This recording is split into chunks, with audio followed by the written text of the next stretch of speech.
All right, guys, welcome to the first video lecture that we're going to have for the year. All right, in this video, I'm going to do the first two of the River Valley civilizations. And as I go through, I want you guys to write down anything that you see underlined or anything that I say to stop, and actually underline. All right, in class, I will take up your notes as a daily grade. So that's the part of this homework assignment I will grade. All right, so today we're going to talk about River Valley civilizations. First of all, what is a River Valley civilization? These are the earliest civilizations, in history.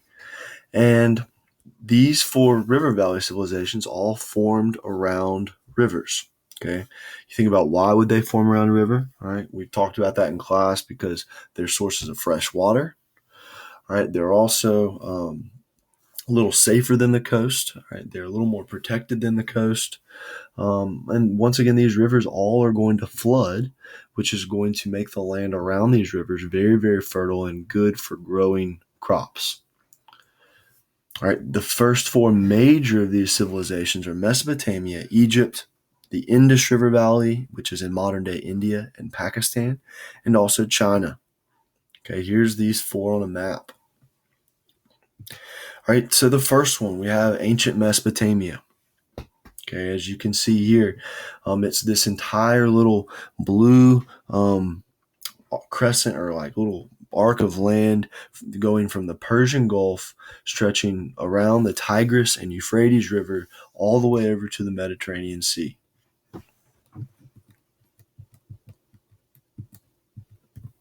Okay, this is the word Mesopotamia actually means land between two rivers. So this is the land between and around the Tigris and the Euphrates River.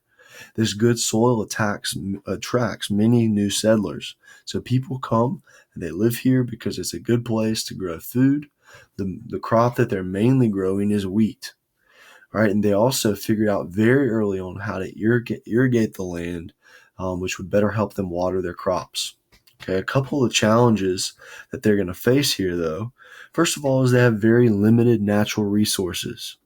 All right, and I do also want you to write that down, even though it's not underlined. I also want you to make note that this is going to cause them to have to trade a lot. All right, if they want something, basically they don't have many resources, so they're going to have to trade with people far away to get it. So they're going to trade with ancient Egypt. They're going to trade with the Indus River Valley. They're going to trade with nomadic people that live around them as well. Okay. Another challenge that they're faced with here is that the rivers flooded every year, right? They relied on these floods. Without them, they wouldn't be able to grow their food, but they had no idea when they were going to flood, right? It didn't happen the same time every year. It was unpredictable. All right, this obviously causes some problems, right?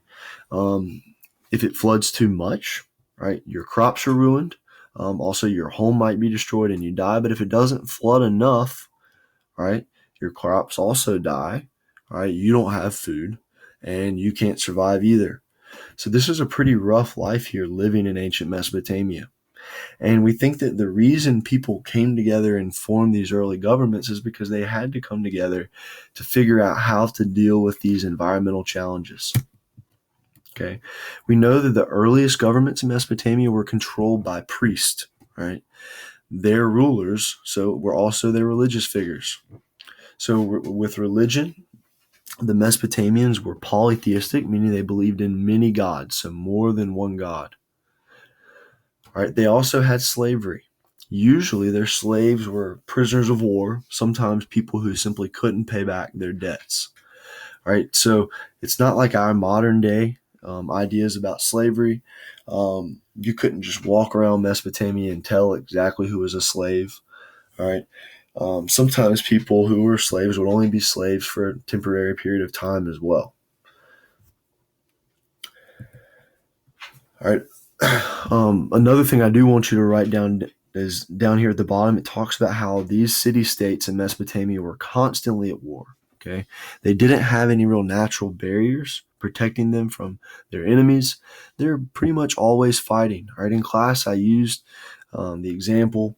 All right, let's say that there's somebody in class you don't get along with. If I put a wall between your two desks, are you going to argue? Nope, probably not. If there's no wall there, You're going to argue. The same thing happens in Mesopotamia. So they're constantly fighting. And eventually these military leaders are going to become their full-time leaders. They're kings, all right? And these kings are not only, even though they're military leaders, they're going to also say that the gods have given them approval and allowed them to rule. All right, we're going to talk about Hammurabi's code a little more in a minute. Okay, science and technology. In Mesopotamia, they had the wheel and the sail, both of which make transportation easier. They also had the plow, all right, which is huge in farming. The most important thing I want you to write down here is their written language. They invented probably the first type of written language. Okay, it's a series of just little notches hammered into soft clay tablets, but we call it cuneiform. All right, so this is one of maybe the first written language in the entire world. Okay, here's another example of cuneiform. All right, we already talked about these three environmental problems. So they didn't have resources, no natural barriers, and unpredictable flooding. These three problems are going to make life very, very hard for the people living in Mesopotamia. All right, in Mesopotamia, they were also the first brick makers. So they didn't have trees to make stuff out of wood, but they had mud. So they're going to make their homes and about everything out of mud. All right, with these bricks, they're going to build these pretty awesome temples or these big stepped pyramids, all right, that we call them ziggurats. All right, each city or each major city-state would have had its own ziggurat. And these ziggurats show us a lot more than just their religion. All right, they teach us a lot more about their society. Okay, we know that only the high priest could go to the very top of this pyramid. It was thought that the gods actually hung out up there at the very top. Only the highest priest could go up there with the gods.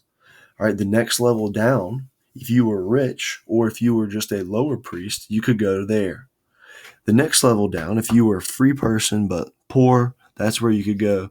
And around the very bottom of these ziggurats is where the slaves could go. And it was very important for everybody to go here to worship their gods.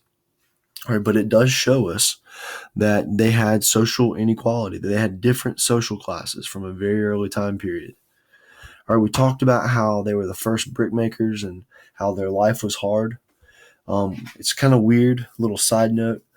The Sumerians actually believed that when they died, they went to a cave underground where they would eat mud for all of eternity. All right. I wonder why. We might talk about that in class. All right. I do also want you to write down the stuff on this slide as well. All right. So you'll probably need to hit pause to do that. But this has to do with King Hammurabi, the most famous king in all of ancient Mesopotamia. He was the king of a kingdom that we know today as the Babylonian kingdom. All right, and he was king for about 40 years, from 1792 to 1750 BCE. What Hammurabi is known most for is creating the first written code of laws in Mesopotamia. All right, it's one of the first written code of laws in the world, and if you remember one of your vocab words is codification or codification. So Hammurabi's code would be a codified set of laws. All right, this set of laws, there were 282 of them. Most of them had to deal with trade and land rights and ownership and what you could do when you were farming and what you could not do. However, a lot of the rules had to do with people committing crimes and the punishment that they would have. The most famous law was an eye for an eye, meaning if I poke out your eye, then by law, the punishment that I have is my own eye gets poked out. All right. So these are very harsh laws, but they also reflect the fact that in ancient Mesopotamia, it was a pretty violent place to live. All right. Imagine if you came into my classroom and you saw on the class syllabus where it said, if you poke someone's eye out, you get your own eye poked out. All right, if you read that, you might want to immediately go get your class switched because you're going to think, why would anybody be poking out my eye in this class?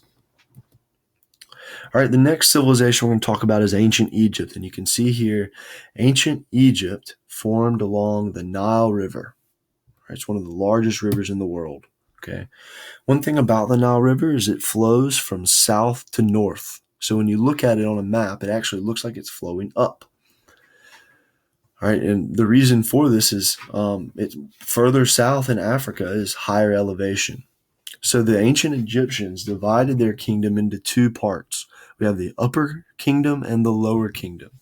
The upper kingdom was actually further south than the lower kingdom. And if you look here in ancient Egypt, people really are only going to be living right along the Nile River. This is because all around the Nile River, you've got a huge desert. All right, well, the name of it would be the Sahara Desert. It's not a place where anybody really can live. All right, because of this desert, it's a hot and dry climate. All right, and the river provides very, very fertile land. All right, in Egypt, they knew exactly when it was going to flood. All right, they had a flooding season and a rainy season every year, and then they had a dry season every year. So for half of the year, there was no flooding, and for half of the year, there was flooding. All right, they could set their calendars to it. They could set their clocks to it. They knew exactly when it was going to happen. Because of this, they're going to be able to plan for it. They're going to be able to be very, very organized. All right. If you go any more than about 2 miles away from the river, you get to the desert. Right. This is a huge desert. It's going to provide natural barriers against invaders. So in ancient Egypt, it didn't happen very much where they got invaded. This is going to allow them to have a very, very powerful kingdom. All right, the Egyptians are ruled by pharaohs. These are their kings who were actually seen as a god. So this is a monarchy, meaning they're ruled by a king or a queen, but it's also a theocracy where there's no separation between their religion and their government. All right, the Egyptians were polytheistic. They believed in hundreds and hundreds of gods. They had gods for almost everything you can imagine. They had a god of war. They even had like a cat god and a dog god, right? They had slavery in ancient Egypt. All right, usually these slaves were prisoners of war. Another thing about ancient Egypt is it was divided in between the upper and lower kingdom until 3000 BCE when these two kingdoms came together. And the hat that the pharaoh is going to wear for the next 2,000 years of Egyptian history is actually a two-piece hat. Each piece signifies each kingdom in Egypt. So the upper kingdom and then the other piece for the lower kingdom. All right, in ancient Egypt, they were one of the first people to invent paper. All right, they made paper out of the papyrus plant. It's this reed that grows right along the Nile River. So they wrote their hieroglyphics, which is their written language, on this papyrus paper. All right, the ancient Egyptians also built these very, very impressive pyramids, which were tombs for their pharaohs. All right, the pharaohs would be mummified, which is when their bodies are preserved for the afterlife, and then they would go to their pyramids, which is supposed to be their homes for the afterlife. And we'll talk more about that in class. All right, when we talk about ancient Egypt, and this is the last thing I have for you today. The last thing I have is the ancient Egyptian time is divided into three different portions. We have three kingdoms: the Old Kingdom, the Middle Kingdom, and the New Kingdom. All right, so we're going to pause here before we start talking about Indus. When you think about ancient Egypt and ancient Mesopotamia, I want you to think about the things that they have in common and the differences between them.